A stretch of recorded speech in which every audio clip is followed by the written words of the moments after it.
Welcome back to Bazaar Morning Call. This morning, the SGX Nifty is suggesting that the start will be in the red, down about 100 odd points. It's Infosys that will be the big drag. So Rima is joining in to tell us what went wrong this time around and what the read-through could be for the entire sector.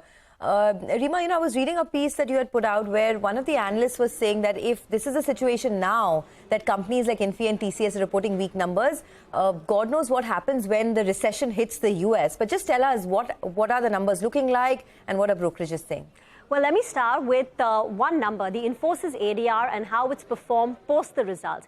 Infosys ADR was down nearly 10% on Thursday, and it followed it up with a 1.5% cut on Friday, which means in a span of 2 days, it's a cut of more than 10%. And remember, Infosys is an overweight holding for most institutions, foreign or domestic. The mutual fund holding in Infosys is the highest amongst peers at close to about 18%. The FPI holding is close to about 36-37%. Most institutions prefer to hold an Infy over a TCS. One, because the float was higher. Two, it was relatively cheaper compared to TCS. And third, Infosys was growing faster than TCS. For the last 4 years, Infy growth rate has been more than TCS. This is one of the reasons why Infosys was widely held. And now that could be the bane for the company. Consensus EPS estimates have approximately been lowered by 7 to 8%. Big miss on all fronts.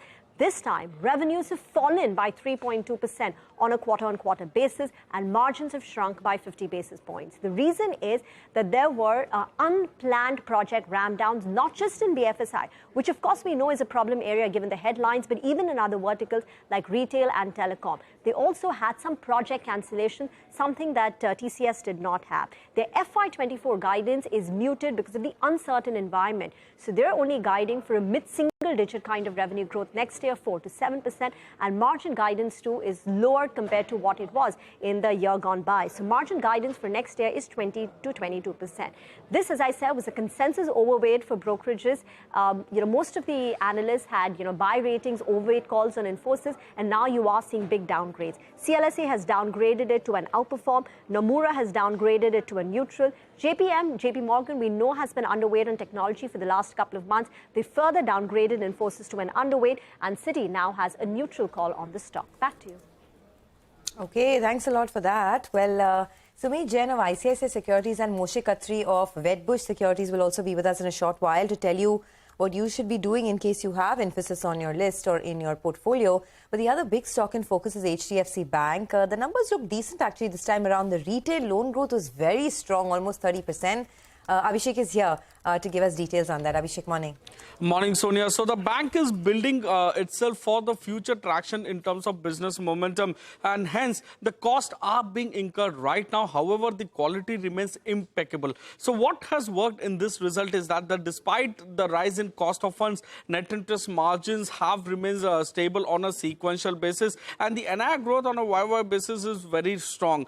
If you look at the slippage ratio of close to 1.2% is perhaps the lowest in last 6 quarters and second lowest in last 31 quarters. So the asset quality that remains impeccable given the fact that gross NPA ratio is the lowest in last 9 quarters and one of the best in the industry. ROA remains robust at more than 2.1% with PCR or provision coverage ratio now being above 75%. So the RWA to advances ratio, a measurement which shows what kind of risk is being built in the balance sheet in terms of the growth coming in, that is the lowest in last 4 quarters and second lowest in last 17 quarters or even more. Restructured book is at a mere 0.3%, perhaps the lowest that you are seeing in last 10 quarters. And HDB Financial, they reported their highest ever quarterly profit with asset quality or the gross NPA ratio being the lowest in last 9 quarters. On the flip side, what has not worked is that the OPEX remains elevated due to branch expansion. So the cost to income ratio of 42% is perhaps the highest that you are seeing in last 25 quarters.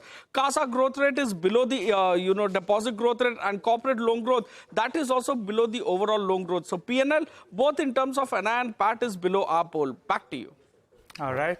Thanks a lot for that, Abhishek. Well, and we have Digant Haria of GreenEdge Wealth Services who will be joining in at around 9:05 a.m. to decode those numbers as well. Let's focus on a couple of other names. Zee Entertainment, that's going to be the big one in focus today. Vivek joins us to tell us more on that. Vivek. Well, good morning. Zee Entertainment, large block deal is anticipated to occur, in today's trading session. So Oppenheimer is looking to completely sell out its 5.65% stake in the company via a block deal. Now, what we understand is that the offer price range for this particular block deal is at 199.8 to 208.1 fair. Now, what we understand is, from the term sheet, this is a complete clean-out trade from Oppenheimer. We also understand that, the demand for this particular block has been quite robust. The total offer size for this particular block deal stands at a little over 1,130 crore. So watch out for Zee. Could be a sharp mover in today's trading session. All right, thanks a lot for that. Well, TV18 and NW18 are in focus as Viacom18 has announced the completion of its strategic partnership with Bodhi Tree and Paramount Global. Surbhi is here to give us the latest on that. Surbhi, over to you. Thanks for that. So TV18 and Network 18 both will be in focus today, and that is because Viacom 18, a subsidiary of TV18, over the weekend has announced the completion of strategic partnership with Bodhi Tree and Paramount Global. Now, post this deal, Viacom 18 will own the JioCinema OTT platform. The completion of the deal was on expected lines after it was announced last year, but there are two interesting aspects to this. Firstly, some of the contours of the deal have changed. Initially, out of the 15,145 crores which were to be invested, Bodhi Tree was going to invest the 13,500 crores and the rest was going to be invested by Reliance. But now Bodhi Tree is contributing 4,306 crores and the majority is going to be contributed by Reliance.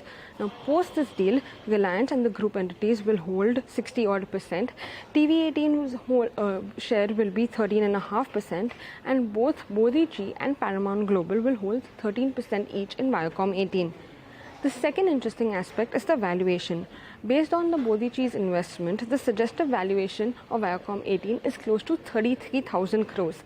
TV18's share in this would be 4,457 crores, suggesting that the residual value of TV18's business is close to 700 crores, giving it a significant upside from its current levels. All right, thanks a lot for that, Surbhi, and that's a disclaimer as well that comes up for you on the screen. Ekta joins us to wind it down with other stocks that she's focusing on. Morning, Ekta. Hi, morning. Well, I'll start with Max from the hospital space where they've acquired additional 34% stake in Eqova Healthcare for 69 odd crores. Now they hold 60% in that particular arm, and they have an agreement with a charitable trust, which is basically to develop and provide medical services to a 400-bed hospital. So that's the outcome of it. Adani Green, the total operational capacity has increased by 49% year on year, which is now the largest in India. They've commissioned a solar wind hybrid power cluster in Rajasthan. They've also commissioned a wind power project or plant in Madhya Pradesh, as well as a solar power plant in Rajasthan. Viatech Vabag is in focus lastly because they've sold a subsidiary company for around 45 odd crores. So all these stocks, I expect them to probably see some amount of upside in today's trade. Okay, thanks a lot for that. But there are plenty of other stocks that are in the news this morning, and Surbhi has the lowdown for us. Surbhi, over to you. Firstly, for GTPL Hathway, they have reported their Q4 numbers and the numbers don't look so good. Even though the revenue did see a 13% growth on a year-on-year basis, which was largely led by the broadband segment, which was up 13%, and the digital cable segment, which was up 2% on a year-on-year basis, it was their EBITDA which took a big hit. EBITDA was down 17% at 102 crores, and the company saw a margin contraction of close to 500 basis points. The EBITDA margins came in at 15%, versus 20% same time last year. It also reported a loss of 11 crores versus a profit of 57 crores same time last year. Next on my radar is Sardar Energy, where the Indian Bureau of Mines has revoked suspension of mining operations at the company's iron ore mines. So positive news for Sardar Energy. Okay, thanks a lot, Surbhi, for that. Well, let's do a quick recap then in case you missed out on any stocks. Positive news flow coming in for HDFC Bank, Network 18, TV18 Broadcast, Zee Entertainment, Max Healthcare, Adani Green, Viatech Vabag and Sardar Energy. While stocks with negative news flow, of course, Infosys, top of mind, and GTPL Hathway as well. But also, let's get a handle on what's happening in the world of commodities. All the action overnight and in the last 48 hours. Manisha Gupta is here to give us a breakup of that. Manisha, hi, morning. Morning. Thank you for that, Sonia. Well, we're trading at a one-month highs for the crude oil prices. We've already gained 8% for the month of April, and we've put behind 4 straight weeks of gains here.